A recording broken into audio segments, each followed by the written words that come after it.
और आप सुन रहे हैं हॉरर कहानी, वह भी मेरी जुबानी।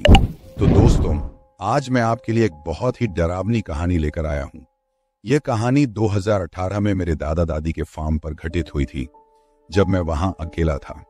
एक रात जब मैं टीवी देख रहा था तो मुझे बाहर से कुछ अजीब आवाजें सुनाई दी। गायों की रंभाहट से मुझे पता चला कि कुछ गड़बड़ है। मैंने दादा की बंदूक लेकर जाना शुरू किया और मुझे कुछ काले कपड़ों में लोगों को देखा जो मास्क पहने हुए थे। वे मेरी तरफ आ रहे थे और मंत्र उच्चारण कर रहे थे।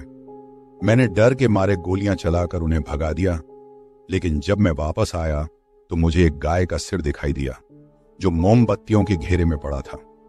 मैंने तुरंत पुलिस को फोन किया और जब पुलिस पहुंची तो उन्हें खलिहान और मकई के खेत में कुछ सबूत मिले। ये एक डरावनी घटना थी जिसने मेरे जीवन को बदल दिया। तो दोस्तों, कहानी शुरू करने से पहले मुझे आपसे एक छोटी सी रिक्वेस्ट है कि अगर आप लोग मेरे चैनल पर नए हैं तो मेरे चैनल को सब्सक्राइब करें और मेरी वीडियो को लाइक करें। तो चलिए दोस्तों, बिना समय बर्बाद किए कहानी शुरू करते हैं। ये कहानी मेरे दादा दादी के फार्म पर गर्मियों के दौरान 2018 में घटित हुई। उस समय मैं अकेला था क्योंकि मेरे दादा दादी कहीं बाहर गए हुए थे। मुझे कुछ रातों के लिए फार्म की देखभाल करने के लिए पैसे मिल रहे थे। आखिरी रात जब मैं लिविंग रूम में टीवी देख रहा था तब मुझे बाहर मकई के खेत से एक अजीब आवाज सुनाई दी।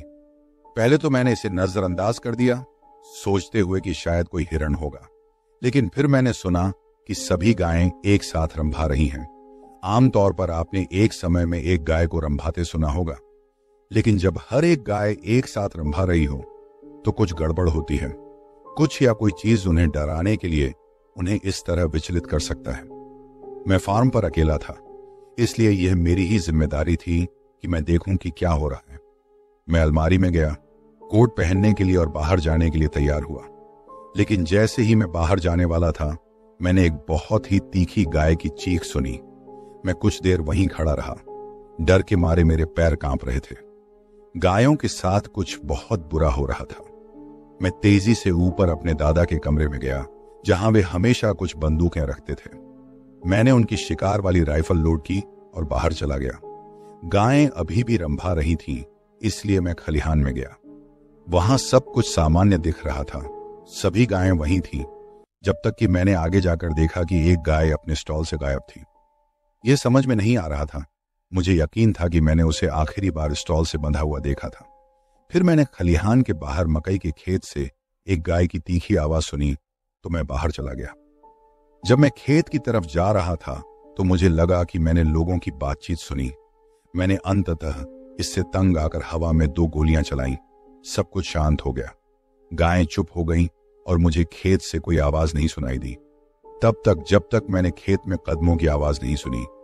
मुझे नहीं पता था कि मेरे पास खेत में जाने की हिम्मत थी या नहीं, लेकिन मुझे वह करना ही था।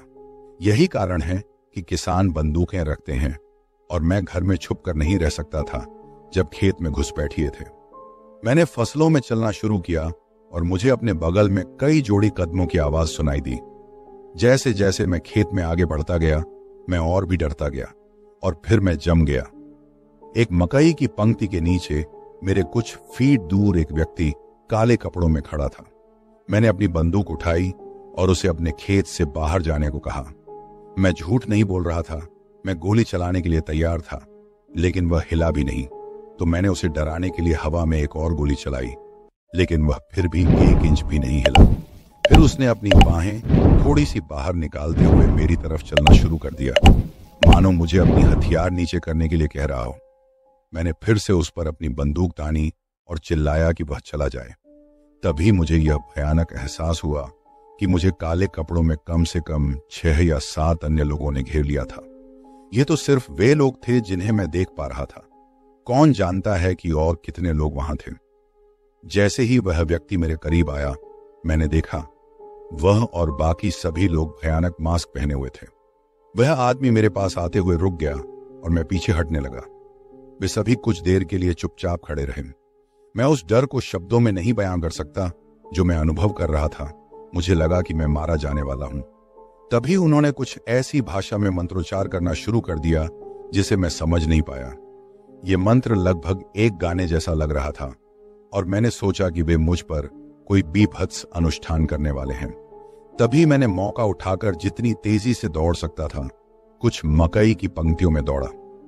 जब मेरी सांस फूल गई तो मैंने उनकी दिशा में लगभग 6 राउंड फायर किए। मुझे बहुत सारे कदमों और फसलों की आवाज सुनाई दी जो विपरीत दिशा में जा रहे थे। अंततः मैंने उन्हें डरा दिया। मैं फार्म हाउस की दिशा में वापस दौड़ा, रुका और जमीन पर कुछ देखा। जो मैंने देखा वह मेरे साथ हमेशा के लिए चिपक गया, मुझे चोट पहुंचाई। वहां मोमबत्तियों के घेरे के बीच में एक गाय का सिर पड़ा था। मुझे उल्टी करने का मन हुआ और जैसे ही मैं फार्म हाउस में वापस गया मैंने उल्टी की। मैंने घर के फोन को उठाया और पुलिस को फोन किया। मैंने ऑन ऑपरेटर को अपनी पूरी क्षमता के अनुसार सब कुछ बताया। उसने कहा कि एक अधिकारी जल्द ही वहां पहुंचेगा। पुलिस के फोन से उतरने के बाद मैंने अपने माता पिता को फोन किया, स्थिति को समझाया और उनसे मुझे लेने आने के लिए कहा। मेरे पिताजी ने कहा कि वह 1 घंटे में वहां पहुंचेंगे। मैं अपने दादा के कमरे में ऊपर बैठा, कांपते हुए और रोते हुए, प्रतीक्षा करते हुए, जो एक अनंत काल जैसा महसूस हुआ, जब तक कि मैंने आखिरकार बाहर पुलिस कार नहीं सुनी। मैं अधिकारी की ओर दौड़ा और अपने जीवन में पहली बार इतनी खुशी महसूस की। मैंने अधिकारी को सब कुछ बताया। उसने खलिहान की और फिर थोड़ा सा मकई के खेत की तलाशी ली और उसे गाय का सिर मिला। इसके बाद उसने एक खोजी दल को बुलाया क्योंकि यह अब एक सक्रिय अपराध स्थल था। जब मेरे माता पिता पहुंचे तो मैंने और पहले अधिकारी ने उनके साथ बैठकर सब कुछ बताया कि क्या हुआ था। सौभाग्य से मेरे माता पिता मुझे घर ले गए। मेरे दादा दादी ने इसे बहुत गंभीरता से लिया और पूरे फार्म में एक हाईटेक सिक्योरिटी कैमरा सिस्टम लगवाया। कौन जानता है कि वह किस तरह का समूह था, लेकिन स्पष्ट रूप से वे किसी तरह का पशु बलिदान अनुष्ठान कर रहे थे या कुछ। मैं बस दुर्भाग्य से अकेला था जब उन्होंने इसे करने के लिए इस फार्म को चुना। मेरा नाम हॉवर्ड है और मैं 25 साल का हूं। मैं अरकानसस में अपने परिवार के फार्म पर रहता हूं और जब मेरे माता पिता बाहर जाते हैं तो उसकी देखभाल करता हूं। यह एक छोटा पारिवारिक फार्म है, कोई व्यावसायिक ऑपरेशन नहीं है। मेरे माता पिता चाहते हैं कि जब वे बूढ़े हो जाएं तो मैं फार्म को संभाल लूं, क्योंकि मैं 3 बच्चों में सबसे बड़ा और इकलौता बेटा हूं। लेकिन ईमानदारी से कहूं तो मैं वास्तव में ऐसा नहीं करना चाहता। मैं खुद को पूरी जिंदगी अरकानसस के बीचों बीच नहीं देखता, खासकर पिछले जुलाई में हुई एक अजीब घटना के बाद। मेरे माता पिता एक सप्ताह की रोमांटिक यात्रा पर गए हुए थे, इसलिए संपत्ति की देखभाल सिर्फ मेरी 2 बहनें क्रिस्टल और मॉर्गन और मैं कर रहे थे। यहां आसपास ज्यादा कुछ नहीं है, बहुत ज्यादा प्राइवेसी है जो मेरी राय में थोड़ी ज्यादा ही है। लेकिन एक रात को यह सब बदल गया। रात के समय जब सोने का समय करीब आ रहा था, मेरी बहनें अपने अपने काम में व्यस्त थीं। क्रिस्टल अपने कमरे में ऑनलाइन कॉलेज का कोर्स वर्क कर रही थी और मॉर्गन और मैं लिविंग रूम में टीवी देख रहे थे। हम तीनों ही किसी न किसी तरह से फार्म की जिंदगी से बाहर निकलना चाहते हैं, खासकर मैं जो सबसे बड़ा हूं और 20 के दशक में हूं। फार्म जीवन का एक डरावना हिस्सा है शिकारी। सिर्फ जानवर ही नहीं जो आपकी उपज खाते हैं, बल्कि लोग भी जो आपसे चोरी करते हैं। विश्वास करें या न करें, ऐसा होता है, भले ही यह हमारे साथ कई बार नहीं हुआ हो। हमारे घर में कुछ बंदूकें हैं इसी कारण से। अचानक हमारे 2 कुत्ते बाहर आंगन में पागल हो गए। कुछ निश्चित रूप से उन्हें डराया हुआ था। मैं बाहर गया ये देखने के लिए कि वे किस पर भौंक रहे हैं। वे मकई के खेत की ओर देख रहे थे, इसलिए मैंने सुना और फसलों के अंदर से एक सीटी की आवाज सुनी। यह पहली बार था जब मैं अपने पिता के बिना संपत्ति पर किसी घुसपैठिए का सामना कर रहा था। मैं जल्दी से अंदर गया और एक बंदूक ली, लेकिन मेरी बहनों ने मुझे समझाया कि अंधेरे में मकई के खेत में दौड़ना कितना डरावना होगा। इसके बजाय मैं वापस बाहर गया और हवा में एक गोली चलाई, जिससे कुत्तों की आवाज बंद हो गई। मैंने चिल्लाकर कहा कि जो भी वहां है हमारी जमीन से चला जाए, लेकिन कुत्ते फिर से पागल हो गए, इस बार और भी ज्यादा। मैं फिर से बाहर गया और देखा कि एक आदमी कुत्तों से लगभग 20 फीट दूर खड़ा था, सीधा मकई के खेत के सामने। मैंने उस पर चिल्लाया और वह फसलों में वापस भाग गया। मैंने हवा में एक और गोली चलाई, लेकिन वहां जाने का कोई तरीका नहीं था। इसके बजाय मैंने कुत्तों को अंदर ले आया। हमने अपने पिता को फोन किया, जिन्होंने मुझे बताया कि मुझे घर का आदमी बनना पड़ेगा और अपनी बहनों की रक्षा करनी पड़ेगी। उन्होंने सुझाव दिया कि अगर घुसपैठिया फिर से आए तो एक और चेतावनी शॉट मारूं। बाकी रात हम सभी अपने अपने कमरों में रहे। मेरी बहनों में से प्रत्येक ने एक एक कुत्ता अपने साथ रखा। बाद में जब मैं अपने कमरे में था, मैंने फिर से बाहर सीटी की आवाज सुनी। मैंने देखा कि कोई घास में धीरे धीरे चल रहा था और जब मैंने उसके पास जमीन पर गोली चलाई तो वह भाग गया। हम कभी नहीं जान पाए कि वह कौन था या वह क्यों घुसपैठ कर रहा था, लेकिन यह एक बहुत ही अस्थिर अनुभव था। पहले मैं अपनी चाची, चाचा और बड़े भाई बहनों के साथ एक दूरस्थ क्षेत्र में रहता था, जहां हमारे घर के चारों ओर एक बड़ा चरागाह था और कोई अन्य घर नहीं थे। हमारी संपत्ति पर एक पुराना परित्यक्त केबिन था जो हमारे पास था, लेकिन जिसका हम कभी उपयोग नहीं करते थे। मेरा चाचा हमारी जमीन के बारे में कहानियां सुनाना बहुत पसंद करता था। वह उन लोगों के बारे में बात करता था जो हमसे पहले वहां रहते थे। फिर एक रात उसने मुझे जमीन के बारे में एक और कहानी सुनाई, लेकिन यह काफी डरावनी थी। हमारे चरागाह के बीच में स्थित पुराना केबिन एक किसान और उसकी छोटी बेटी का था। वे वहां अकेले रहते थे और किसान अकेले ही खेत चलाने के लिए कठिन परिश्रम करता था। उसकी बेटी केवल लगभग 6 साल की थी। वह एक सुंदर लड़की थी, गोरी त्वचा, लंबे काले बाल और खुश मिजाज स्वभाव वाली। फिर एक दिन जब किसान अपने ट्रैक्टर का उपयोग करके फसल काट रहा था तो एक भयानक दुर्घटना हुई। उसकी छोटी बेटी पास में खेल रही थी जहां वह काम कर रहा था। उसने उसे देर से देखा और उसे दूर जाने के लिए चिल्लाया क्योंकि वह खतरनाक था, लेकिन उसने उसे नहीं सुना। यह एक बहुत ही दुखद दुर्घटना थी। एक छोटी लड़की के रूप में मुझे विश्वास करना कठिन था कि कुछ इतना भयानक वास्तव में हो सकता है, या शायद मैं इसे विश्वास नहीं करना चाहती थी क्योंकि यह मुझे बहुत डराता था। मेरा भाई रॉबर्ट एक सामान्य युवा लड़का है, मजबूत, मांसल और निडर। वह कभी नहीं डरता था और मैंने उसे कभी रोते हुए नहीं देखा था जब तक कि यह घटना नहीं हुई। एक सप्ताहांत रॉबर्ट ने अपने कुछ दोस्तों को कैंपिंग ट्रिप के लिए आमंत्रित किया। उन्होंने हमारी संपत्ति पर पुराने परित्यक्त केबिन में रहने की योजना बनाई, सोचते हुए कि इसे साफ करने और उपयोग करने का समय आ गया है। वे इस परियोजना के बारे में उत्साहित थे और कैंपिंग ट्रिप से पहले केबिन को ठीक करने में बहुत समय बिताया। अब मेरे चाचा ने केवल मुझे किसान और उसकी बेटी की कहानी सुनाई थी। मेरे भाई और उसके दोस्तों को इसके बारे में कुछ भी नहीं पता था। जब अंधेरा होने लगा तो वे केबिन में गए। उन्होंने इधर उधर घूमकर मस्ती की, लेकिन जो मुझे सबसे ज्यादा याद है वह है जब वे सोने की तैयारी कर रहे थे। मैं कभी नहीं भूलूंगी रॉबर्ट के चेहरे पर वह नजर जब वह और उसके दोस्त घर वापस दौड़े, पसीने से तरबतर और हांफते हुए। वे सब स्पष्ट रूप से भयभीत थे। रॉबर्ट अपने दोस्तों से थोड़ा बाद में सोने गया था और केबिन के एक पुराने बिस्तर में लेटा हुआ था। रात के बीच में वह जग गया क्योंकि उसने सोचा कि उसने किसी को रोते हुए सुना, और फिर बाहर से एक हल्की चीख। आवाज कहीं चरागाह से आ रही थी और यह उसे बहुत डराने वाला लगा।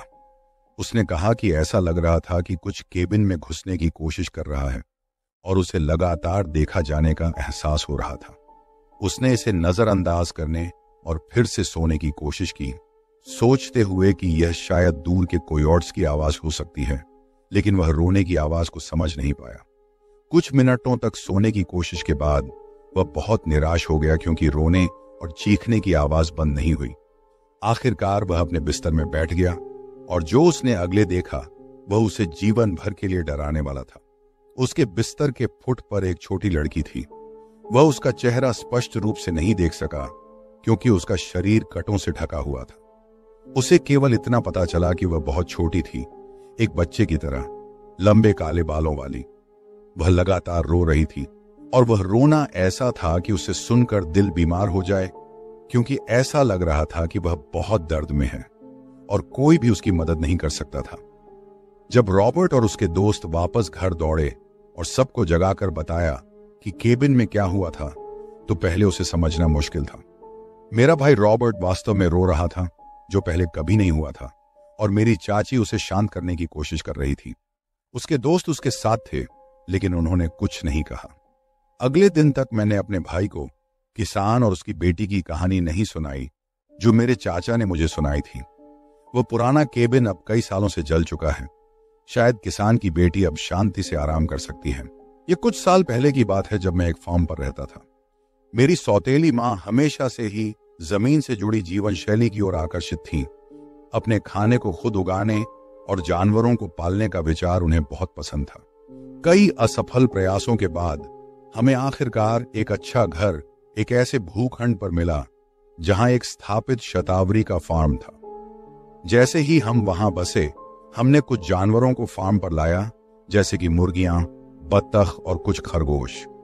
हमने मुर्गियों और बत्तखों को संपत्ति के चारों ओर स्वतंत्र रूप से घूमने दिया और कुछ समय के लिए सब कुछ ठीक रहा।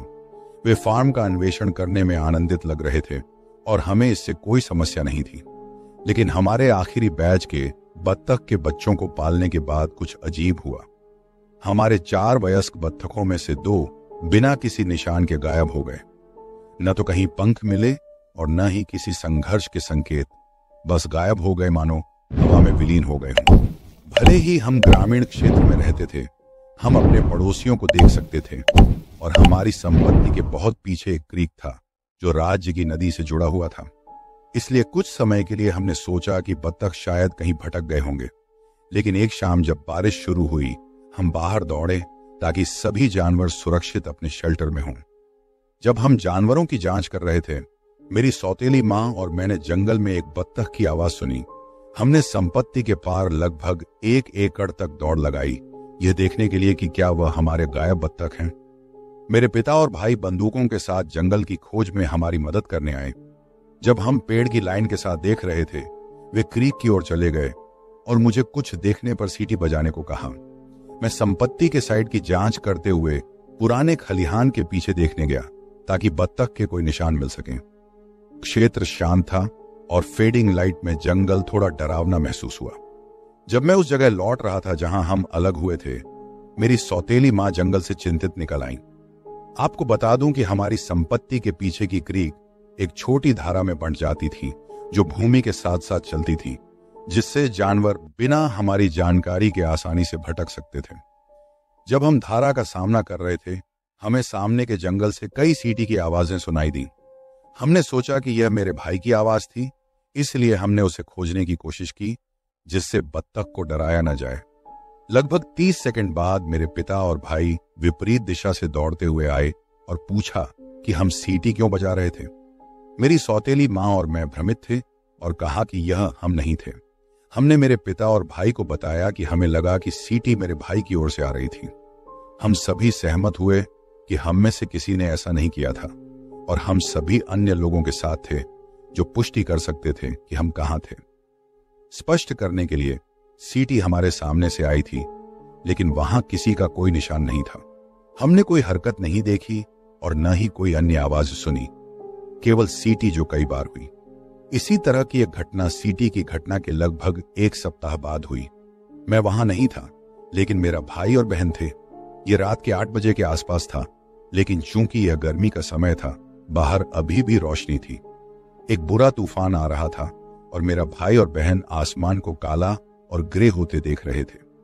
उन्होंने हमारे यार्ड के पीछे की ओर देखा, लगभग 1 एकड़ दूर, और सफेद कपड़ों में एक आदमी को झुका हुआ देखा। मेरे भाई ने, जैसे वह है, आसमान की ओर गोली चलाई और उसे कई बार छोड़ने के लिए कहा और फिर उसे भागते हुए देखा। मेरी बहन ने कहा कि उसने बाढ़ की पोस्ट के पीछे आदमी को खड़ा देखा था, इससे पहले कि मेरा भाई उसे देखता। उसने केवल तब मेरे भाई को इसके बारे में बताया जब वह आदमी मूव किया और वह स्पष्ट रूप से देख सकती थी कि यह एक आदमी था। मेरी बहन से वास्तव में क्या हुआ इसके बारे में अधिक बात करने के बाद उसने कहा कि उस आदमी के चारों ओर एक असामान्य चमक थी, जिससे उन्होंने उसे अंधेरे जंगल में देखा। मुझे यकीन नहीं है कि यह कहानी सीटी से जुड़ी है या नहीं, लेकिन मेरे माता पिता निश्चित रूप से नहीं चाहते थे कि हम अब जंगल में जाएं। तो दोस्तों, मिलते हैं अगले वीडियो में, तब तक के लिए अलविदा।